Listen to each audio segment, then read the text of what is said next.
I'm Josh Cooperman, and this is another installment of the Convo by Design Icon Registry. A gentleman and creative legend, Dakota Jackson, is the June 2024 Icon Register inductee. Jackson was my guest on episode 241. 241. That episode aired back in October of 2019. While much of the actual recording of conversations it tends to blur sometimes, this session remains crystal clear in my mind. Dakota and I met in person at a gallery on La Cienega Boulevard in West Hollywood. Amazing.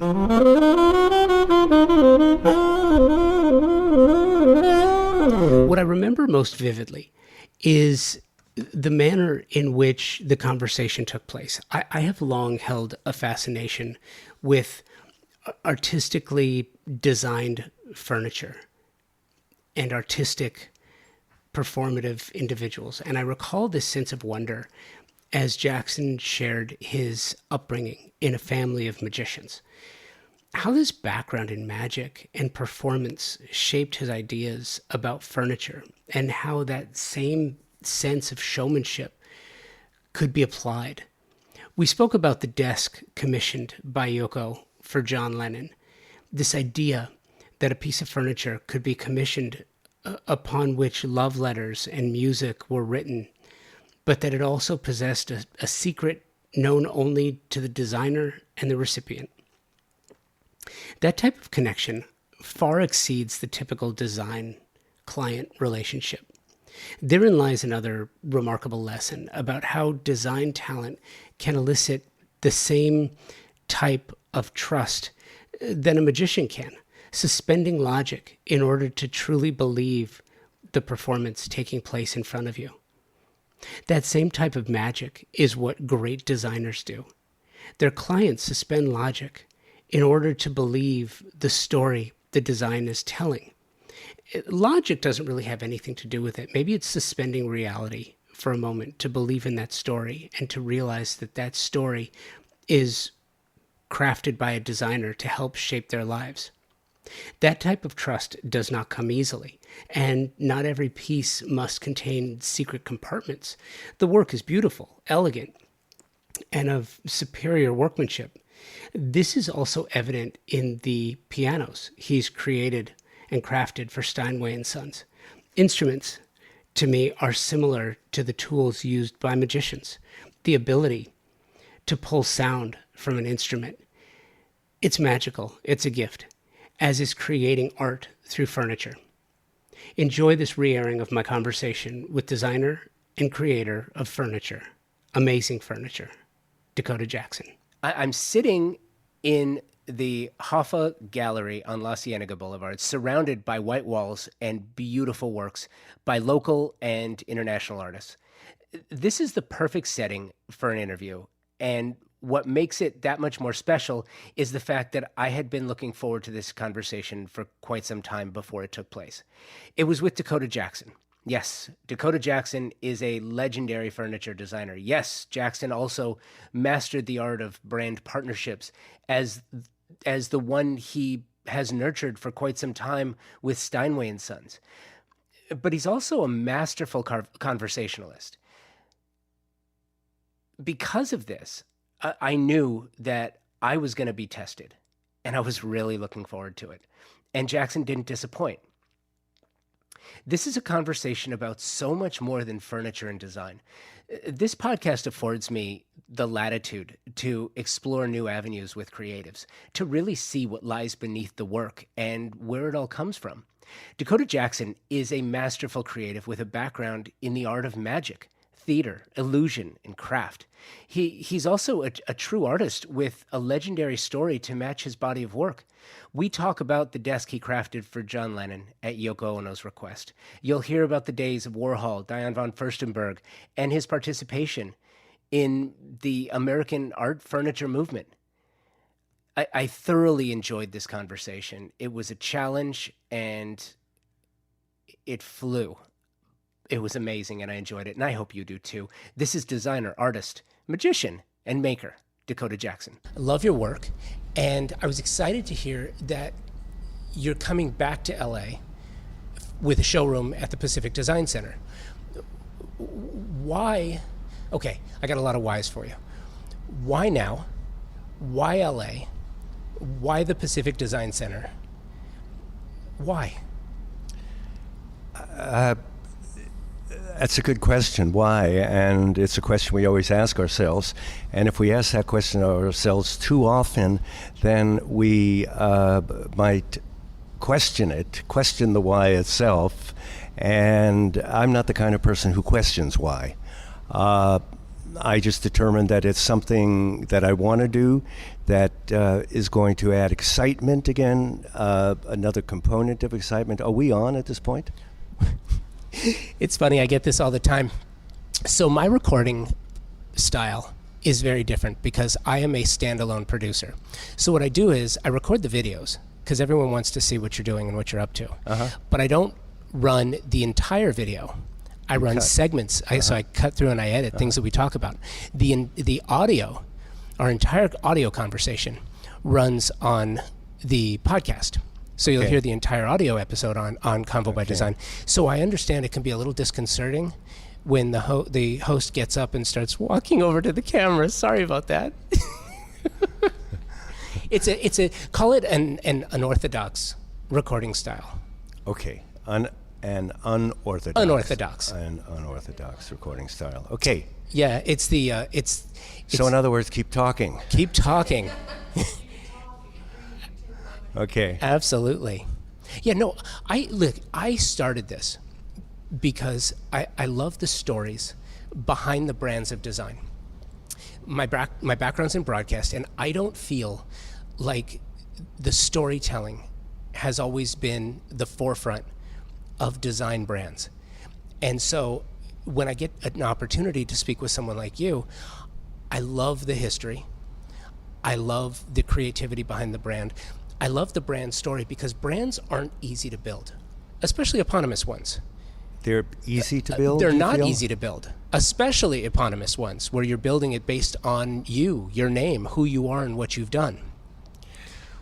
The notion of brand is something that I've had issue with, and I want to be careful about issue. It doesn't mean that I get riled and I rear back, but for me, a brand grew out of what, if we call it the product, was. And the identity existed first with what was created. And it then led to the visibility of the company that made it.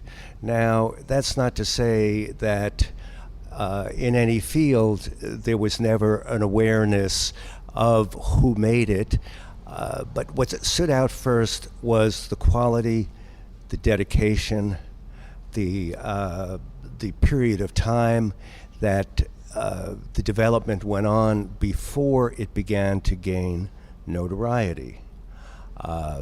Brands that have existed a long time, and I've always been fascinated with brands that are 100 years old, 150 years old, even, or companies, let's call them companies more than brands, how they existed, how it continued from generation to generation, how it went through the highs and lows of geopolitics, of economics, of notions and questions and the infighting, the interstices of what went on between families. Now, my company is, I'm entering actually my sixth decade.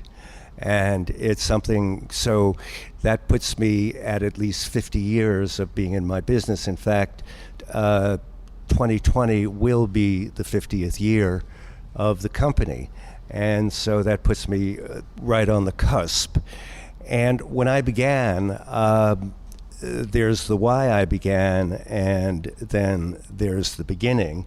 The companies that were modeled for me would have been, and still is, Steinway Piano, because it's almost like what Bill Clinton said to the senior Bush, it's the economy, stupid. I always looked at it and said, you know, it's the product, stupid. That's what counts, and that's where it belongs, is in the authenticity, the sincerity, the commitment, being prepared for the battle of creating standards, of maintaining standards, and that's what rings through. You can have interesting personalities attached to it, and generally anybody who has that level of perseverance and vision and determination and stupidity connected with it is a story themselves, That point came up before about why. The why is always a big question, and I could never answer it fully, but I had started a piano company when I was 29, and actually it was in formation for about 3 or 4 years, and the determination was because I wanted to be an industrialist, and the piano became my target. Not because I was a musician, a trained musician, which I am, but by training before that, my family are magicians.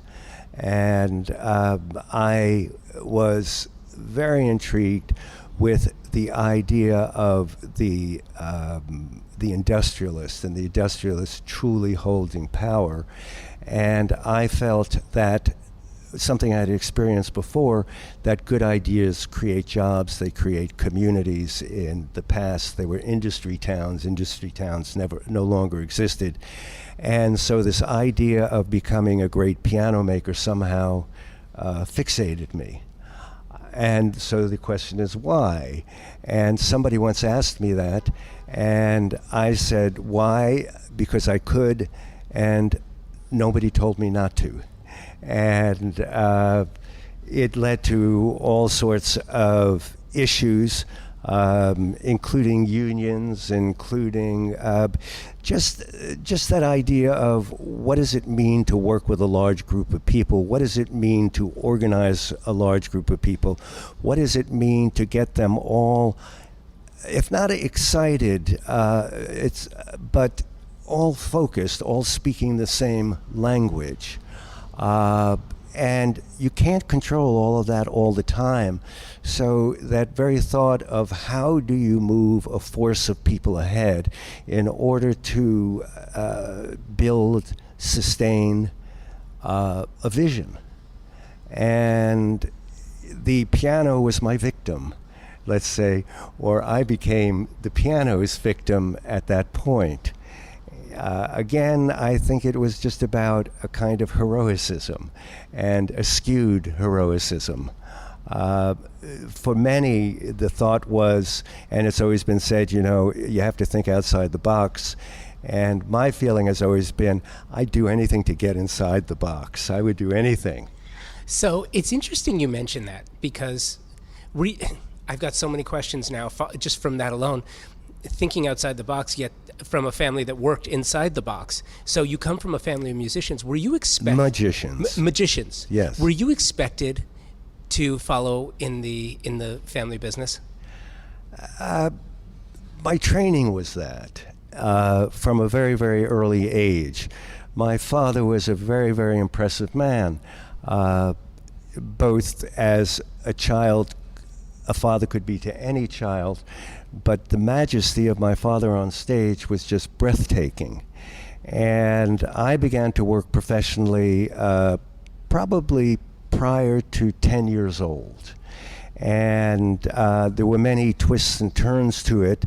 By the time I was 14 or 15, I was working with a legendary clown named Emmett Kelly, and who was associated with Barnum Bailey. Now, Emmett himself was Emmett Kelly Jr., but he was a grown man, and we would perform for organizations like Muscular Dystrophy. And he's a man who would come out, or the clown would come out, and there would be a spotlight, and he'd be constantly trying to sweep the spotlight. And I would come out first as this magician, starting to perform, and then Kelly would come out behind me and was sweeping the stage. And I would think that they were finding me funny, but the point was, or at least I was purporting to find me funny, and then suddenly I turn around and it's like, here's some guy sweeping, and it's those kind of moves like, and it engenders a kind of laughter. And there would be 2,000 or 3,000 people in the audience. Interestingly, my father would say, hey, look, I booked you into the Statler Hilton. It's going to be for muscular dystrophy. There'll be about 3,000 people there. You're going to be working with Emmett Kelly. And I'd go, what? You did what? And he'd say, yeah, and you're going to go up there because I'm telling you you're going to go up there. And you're going to be great. And you're going to be great because I'm telling you you're going to be great. And what do you mean you're not going to do it? And I'd say, only condition is you're not here. So this guy Jackson is a guy who to this day goes, I what? And it turns into, you're going to do it because I'm telling you you're going to do it, and because you're going to be great. Now, it's one thing to say that, but the key behind it is training, discipline, and the element of self-critique. And these are not easily learned. These are not easily developed. They take time. And just one more point around that. So when you go back to this notion of brand, a brand must be earned, and it must be earned by extreme discipline and time placed. Not the 10,000 hours. I don't care about that. Just the desire and the discipline. Totally agree with you. And I think it's interesting too, and I'm curious, that element of discipline, self-awareness, self-discipline, how did that affect you? How does that affect you now? Because in essence, you're pretty much doing the same thing.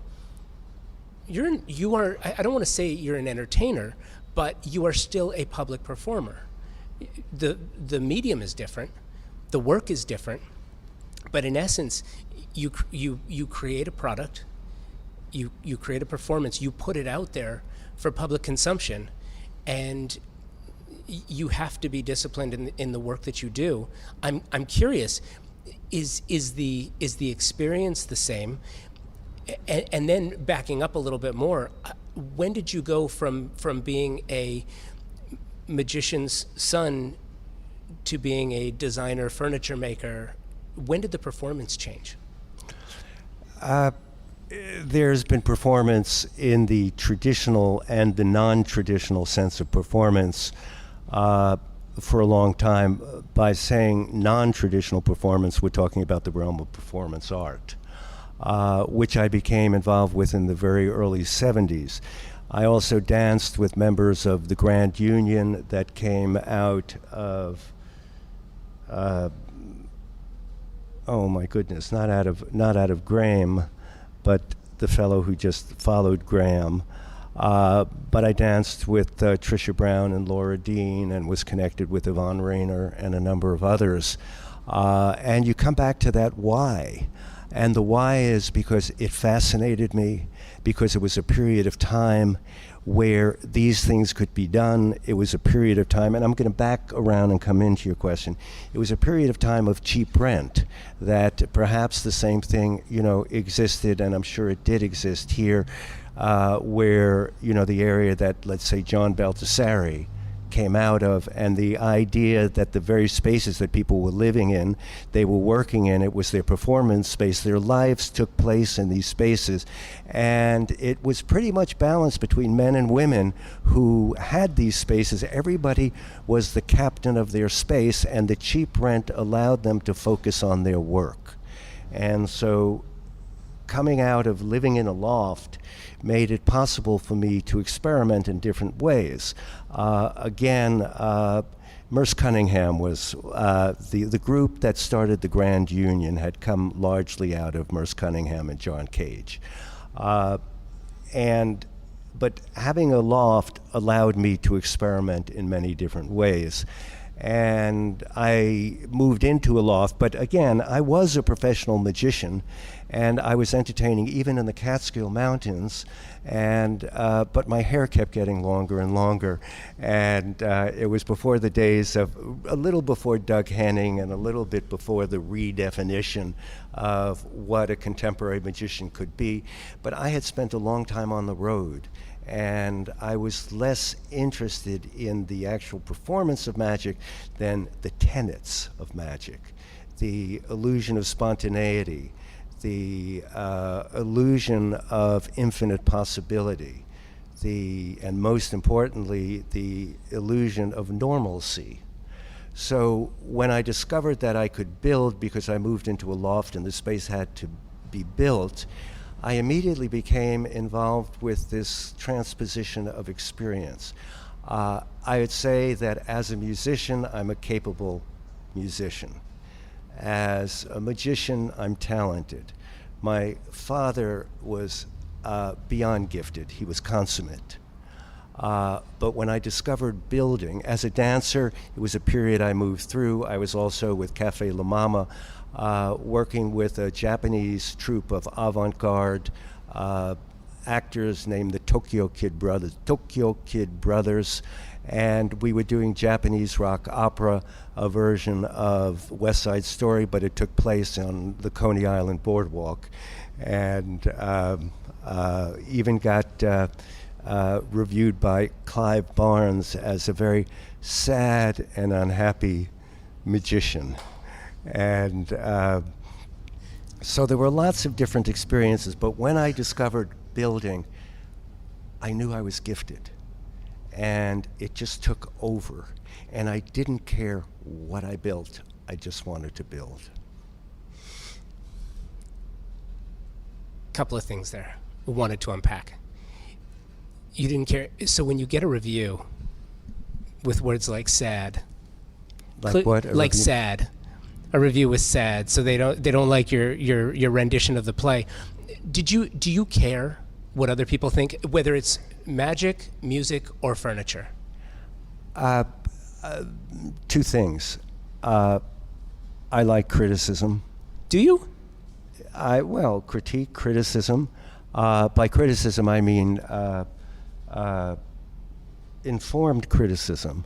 It's something in the design world, and I want to be very careful with it, that doesn't truly exist. It never really existed in past years, going all the way back to the first articles that I might have had in New York Magazine in 1974 or 75 or 76.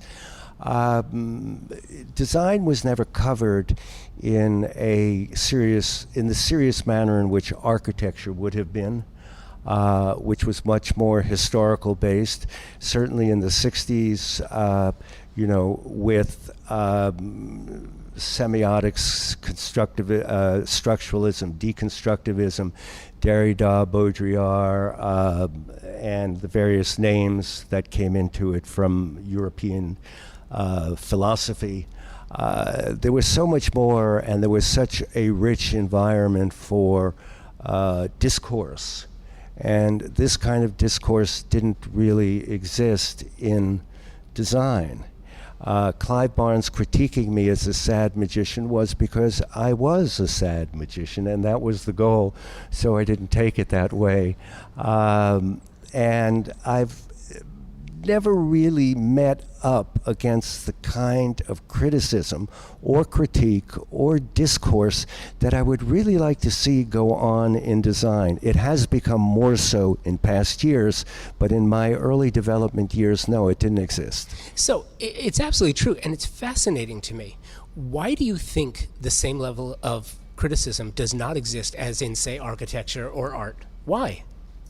Oh, no, art is a whole different area. Art is an institution in itself that has so many different levels, from the work of the artist, from the history, from the tradition, from its relationship to architecture, from its relationship to the church. Not to say that design doesn't have those very same things, to the high stakes involved in art, to the art market itself. There are so many areas there.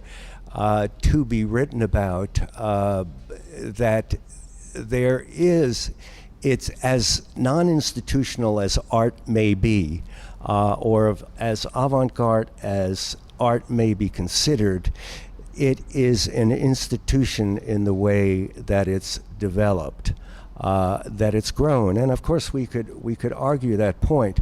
Architecture, and this can open up a whole other area again, that discourse, that study on so many different levels happens on a on a university level, on an institutional level. That to enter architecture, you are beginning to be taught to think in different ways, and oftentimes by very heroic people. Architects view themselves that way. It's interesting because I'm reading a book on Oskar Schlemmer, not on Oskar Schlemmer, on Gropius, who founded the Bauhaus, and the struggles, the absolute struggles that they went through trying to keep that organization going. And I know that well because my wife, Rosalie Goldberg, has founded Performa, which is a performance art-based organization that has achieved international recognition. But I know what it's like every day to run it. My point partially being that when the situation changed in Europe, when the rise of Hitler, the rise of fascism, the diaspora that was created, architects came here, and for whatever they've been through, on one hand, they also became the president of, the head of architecture, the dean of architecture, as Gropius did at Harvard, and Mies van der Rohe became the head of architecture at IIT. And there was something heroic that was built into the architect, and the furniture designers and perhaps the interior designers, although so did the architects, they worked in a very intimate way with families. They often would have a patron, a single patron. And for instance, for Pierre Chiraud, who worked very closely with the Delsasse family, and they were an interesting family, I believe a Jewish family, and when they had to flee Germany, Chiraud lost his biggest clients. The same with Jean-Michel Frank. The same with, Ruhlmann kind of went in another direction, but those designers and interior designers who were Jewish had to flee Europe, and many of them wound up committing suicide. And this bugged me. I don't mean to say it as a point of laughing, not at all, but the idea of what was the constitution of Eileen Gray? What was the constitution of all of these Pierre Saunier, Sornay, Sué-Mer? Why did they disappear? Why did the architects prevail? And, we can ask this question, why did Le Corbusier prevail? And yet, these designers who existed in a very precious world, a world that didn't necessarily come out of the tradition of an institutional education, but more of a, I don't want to use the word technical, but you usually worked for the house of another fashion designer. So it was vocational. They saw themselves in another way, and they weren't protected. And when they came to this country, there was really, that system didn't exist for them. They existed out of time. They were, in a way, like artists of a floating world, and the world didn't see them in the same way. But the architects, because of an institutional background were able to flourish. So now we go into what is the personality of the architect versus what is the personality of that type of person who's interested in either furniture design or interior design. And part of my goal was to become an industrialist, because industrialists hired architects. In fact, I hired Peter Eisenman to build my first showroom out here in LA. I don't want to say it with that sense of, but I wanted to be the one who came up with ideas, created jobs, and engaged other people at very high levels in terms of projects and discourse.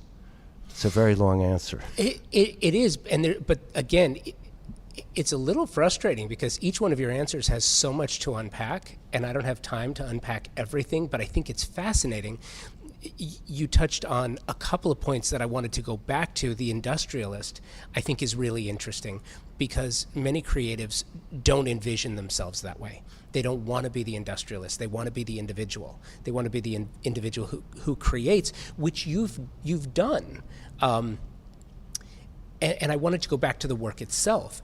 Specifically, something that's been on my mind since I first found out that we were scheduling this was the fact that you grew up in a family of magicians, that you're a magician yourself. And the craft of magic is built around, in some cases, unless it's sleight of hand, it's built around tools and fascinating furniture. And so I think it's really interesting, some of the furniture that you've built, like when you're working with Yoko Ono and you're building a table for John Lennon that has hidden compartments. That did magic influence the way you view furniture as as not maybe something that's not purely utilitarian, but or just to be functional or just to be seen, but something that can have different elements to it, and leading into sort of the art furniture movement? Did that affect you that way? And then as you go to work for Steinway, or working with Steinway, having been a piano maker, I'm wondering how all of these things came together to influence and later be the direct result of the product that you created. Mm-hmm. I did build magic illusions before I built furniture. I consider magic to be a realm unto itself where you're talking about paraphernalia. And what intrigued me about that transposition from building magic illusions to building furniture was this element of the portrayal of power, that these objects that we surrounded ourselves with were imbued with a sense of possibility or a certain hierarchy. So I began with pieces called Furniture as Deadly Weapons, or New Wonders of the World, because again, I wanted them to be heroic. The connection between magic and furniture really first began with Yoko, who for John's 34th birthday, they were separated at the time, and wanted a desk that had a number of hidden compartments, or as she described it, more like a Chinese puzzle. I took this on not so much as in the realm of the magician, but in the realm of like the watchmaker, to make a precision instrument. And go back to that point about tenets of magic. Magic works only insofar as it maintains the illusion of normalcy. And the illusion of normalcy has to do with, it goes back to choreography in a way. How you move in a purportedly normal or relaxed situation, and then how you move in the very same way when, as Dylan would say, something's happening here, something's happening and you don't know what it is, do you, Mr. Jones? So that element again within the furniture was the fact that it just simply looked like what it was, that it was a desk, and it was nothing more than a desk. If it had something about it that imbued it with this kind of sense of magical power, it wouldn't have worked. I'll tell you just if I can tell it quickly about. I never asked her why she wanted these compartments.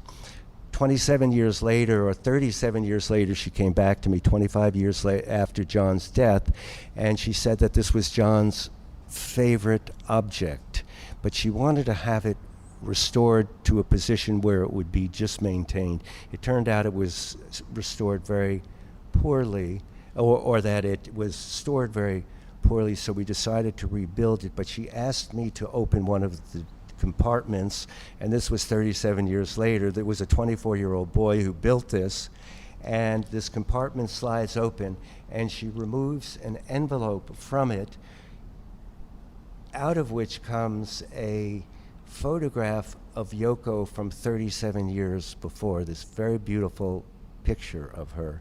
And she wanted to have it so that John could keep it in a very special place, even though they weren't living together. And so it took 37 years for that mystery to be solved.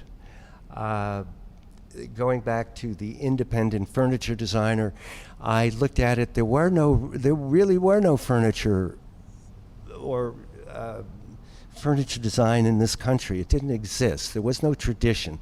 This was a country of mass production. This was a post-war world where whatever had gone on, whatever Nakamichi was working on, whatever any of the other independent designers like Eames and his experimentation, although that did move very quickly into industry, that was gone from this country.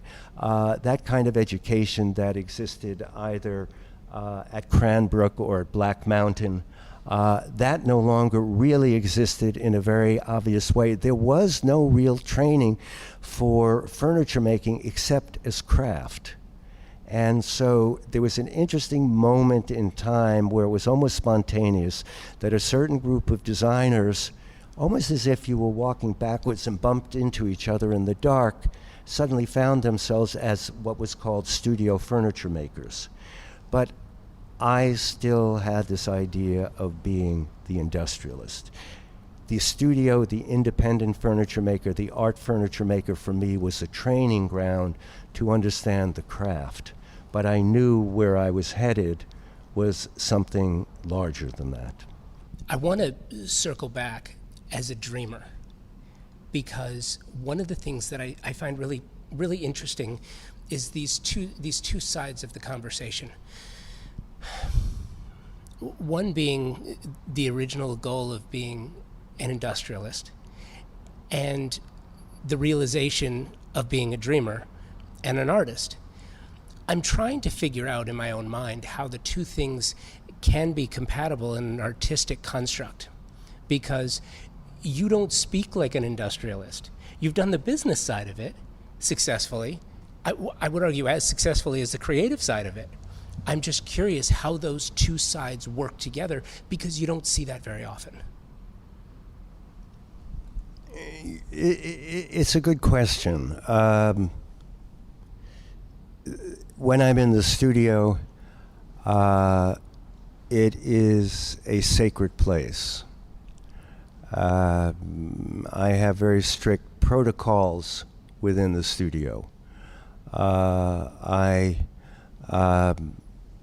In terms of how we as designers work, where we even hang our coats, what you can bring to your desk.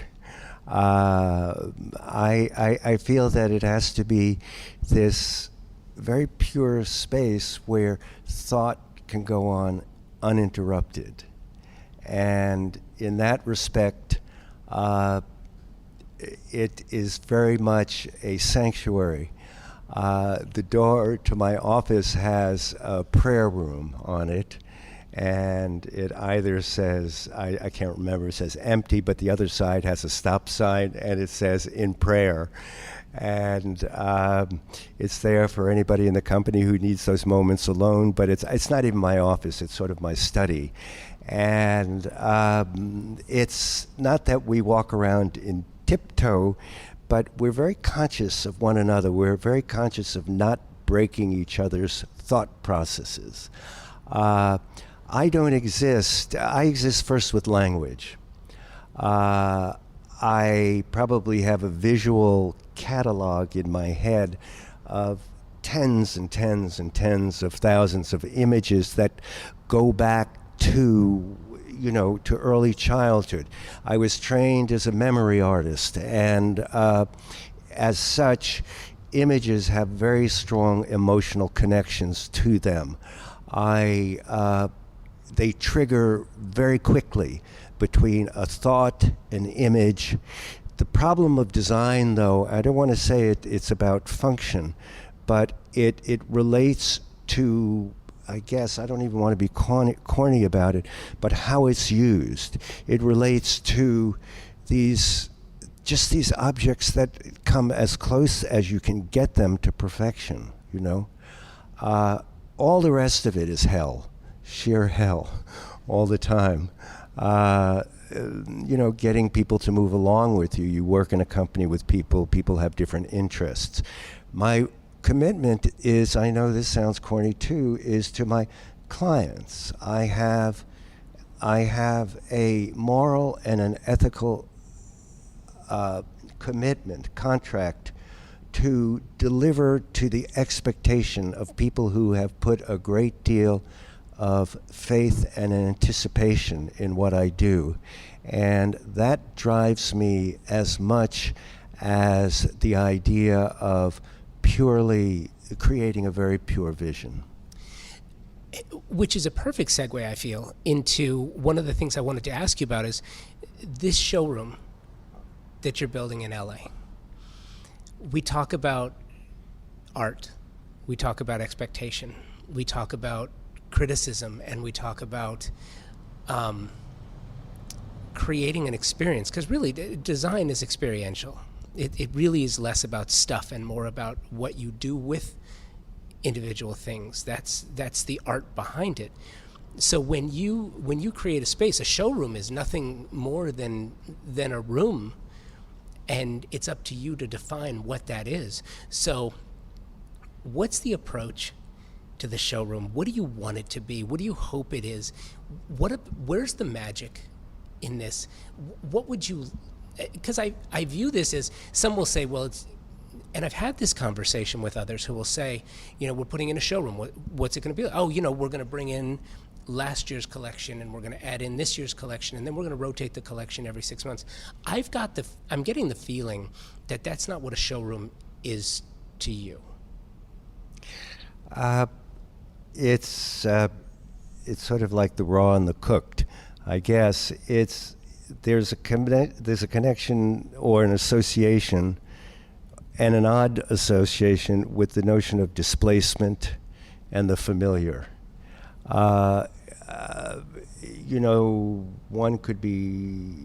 One meaning me, could be criticized for this idea of wanting it to show lifestyle. I still think of these objects as being very independent, as I said, universes unto themselves. I want there to be a sense that when you walk into my space, there's a combination of pristine, of organization, of the awkward moment between indecision and acceptance, that there is a feeling that is unfamiliar. And then you begin to discover within the space objects that have meaning. And there's a danger in that, because it doesn't immediately spell out, I can make an entire room around this in this way. But I've always looked at my pieces as independent objects that have grown out of their own trajectories, and that over a period of time, because there is a constancy in the way I think, creates linkages. But I want there to be a sense of, like, when you enter the design studio, and there is a very pure element about it, that when you enter this space, it has elements like the one that I did with Peter Eisenman that makes you stop, and there's a debate between the objects within the space and then the space itself. So there's a push. That's that moment between indecision and acceptance. We never completely resolve, but we accept. And I feel the best work always has that element. I want to be careful with the word tension, but that there is some reason why we return to it, and we return to it. And each time we return to it, we discover something else about it. It's like something that we've never really seen before, or operate in that way, or integrate surface, function, surprise, anticipation. And the magic still exists in that sense of, you know, if you think about Fred Astaire, if you think about my father walking across the stage, if you think about the way your eye moves across a surface, the way you begin to discover it, all of these points are elements of spontaneity. And in that way, I can't be like anybody else. The space can't be like anybody else's. It really has to carry this sense of, okay. So, one conclusion I've come to today is words are very important to you. And I've picked up on a couple of things. And I'm convinced that you're not an industrialist. And I'm happy to say that you're not an industrialist, because the world already has enough industrialists, or people who want to be industrialists. What we don't have are enough artists, and we don't have enough magicians, and we don't have enough people who are making magic and creating the experience. One of the things that really bothers me is the retail experience isn't magical anymore. It's purely functional, and I think it's gotten that way because with the advent of social media, you can go look at whatever it is you want. You can get it online, you can get it from your own living room, you can see it on your own computer, in your own environment, but there's no magic there. There's no experience there. You can see items, but you can't see how you are in relationship to those items. So when I hear you talking about, you know, relationships as it relates to item and individual for an experience in a showroom, I'm excited by that. You're also kind of walking the tightrope. You're putting yourself out there, and excuse me, you're opening yourself up to criticism, which, again, it's not something that you shy from. You are actually encouraging criticism. You want to hear it. You want to have the conversation. I love that. I don't think there's enough of that. I think most people just want to see the happy thumbs up emoji, and that's all they want to see. I'm excited by this. I think it's an exciting experience. I think it harkens back to when furniture was allowed to be art, when the art furniture movement starts. You know, Dadaism and Pointillism and all these other new ideas at the time, where people really put themselves out there and said, hey, it's wonderful or it's stupid, I don't care, you decide. But this, when you're talking about something that is furniture at an artisan level, the experience has faded over the years. And so I'm excited that you're doing this again. And maybe I'm completely overreacting to this, and it's like, no, that's really not the point, Josh. I'm just opening a showroom at the PDC. But I feel like it's the former. Am I off base on this? We could say it's Jackson's last stand, because Is that what this is? In a way, I look at LA and New York as being a very important axis. Opposites to a degree, but the appreciation of fine design. I also believe in something else, which rather than aging out, and of course when people come into the showroom, which I'm not present for, and they're curious or they're buying or they're about to buy, I always say, well, how old are they?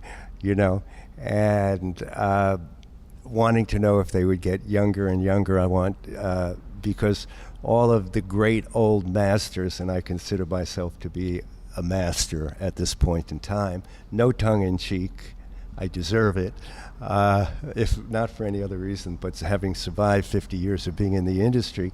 But I believe in this notion of aging in. At a certain point in time, people who have the means want to begin to distinguish themselves in ways that are unlike others. And if our industry, my industry, can survive, and that's being very careful on how you construct it, I believe that, I said I believe, but I do believe that there will be those who, as they approach 40 and 45, and will plant more permanency in their life, and will want to find objects and relationships that distinguish them more on a personal basis. And I have got to have faith in that. And I do have faith in that. That's why I'm committing to the showroom here in LA. And I love that you're doing that. And we were talking a little bit before we started recording. I believe I told you, I'm a native Angelino. Born and raised, moved around, but always come home. I love LA. One of the things that I noticed from the time that I was a kid growing up in the San Fernando Valley, LA was this opportunity where people would come and have a chance to sort of reinvent themselves. Artists, musicians, actors, any type of creative performer, designers and architects as well. They could come and they could try new things. And for some reason, this ephemeral nature of the way architecture and design was in the 70s and early 80s, something would come up. Even before that, into the 60s, something would come up. And if it wasn't loved instantly, it was almost like the architectural version of Etch-a-Sketch, LA was. You could just shake it up, it's gone, start again. I feel like what I've seen in the past, call it 15 or 20 years, is this maturation process where LA really is a world-class creative city in all of the design aspects, from architecture to interior design, exterior design. The things that they've done with public spaces here in LA are remarkable, and I feel like it's worthy of a type of showroom that you're describing. And I think it's also interesting, The Last Stand. I get the tongue-in-cheek of The Last Stand, and I get the seriousness and the legitimacy of the idea. But that begs the question about legacy.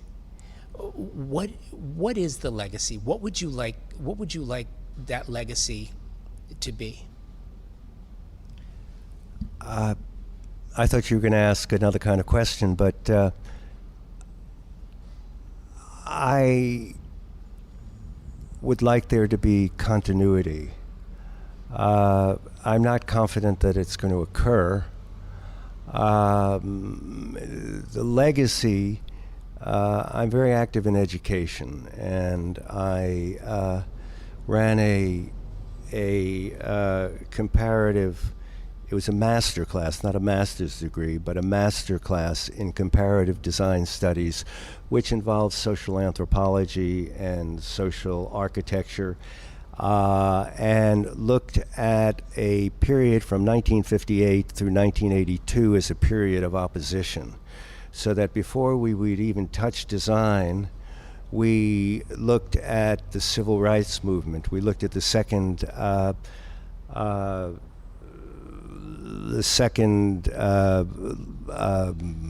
level again of feminism. We looked at new wave cinema. We looked at what was going on in architecture, in dance. We looked at music. We looked at performance, and I was able to tap into, people like Massimo Vignelli, who came to teach. And I knew that a lot of these people weren't going to be around for a long time. And I believe that as I continue to teach, and now this fall I'll be teaching at Pratt, that and the internships, that an important legacy to me is a way of thinking that somewhere in people's heads they go, Jackson would have thought that way, or Jackson would have murdered me for that, or I learned some things from Jackson, even if it was just the confidence to use language and experience together. What happens to my company, I don't know. They're very complex to run. A company that is constantly specializing in a combination of state-of-the-art and artisanship and the type of expression that I have. I don't know what the future is, except unless you can it in some way. And I study the fashion world a lot, basically because I love the craft of fashion, and it still exists in certain places. I'm frankly not optimistic about legacy in terms of the company carrying on. I'm like to be optimistic about my role as a teacher and affecting people's lives that way. That's not what an industrialist would say. No, but I was the industrialist to me was a little bit tongue-in-cheek. It was the late 60s. I totally get it. But I think, and I appreciate the time, and I could talk to you all day long. But what I think is really interesting is I was listening to a conversation with Bunny Williams, who got mentorship during her time at Parrish Hadley. And she learned from that both the things that she loved and the things that she didn't love, and then went on her way, was influenced by that time, and created her own, again, I say brand because that's my fallback. That's what I always go to as brand when I consider that. I think there's two elements to the Dakota Jackson brand, right? You have the industrialist side, where you have the furniture, you have the company, you have the business, you have the showroom, you have the tangible elements, and then you have the artistic, the magical, the experiential side of it. And from a legacy standpoint, you can have one without the other. And I'm just curious where you think history falls, and the other side of that from a business and practical side of it, to make a business like this last longer. There are partnerships that are done very similar to how your partnership with Steinway, for example, right? Is that something that you would ever do, is create a partnership with other designers who would influence your brand?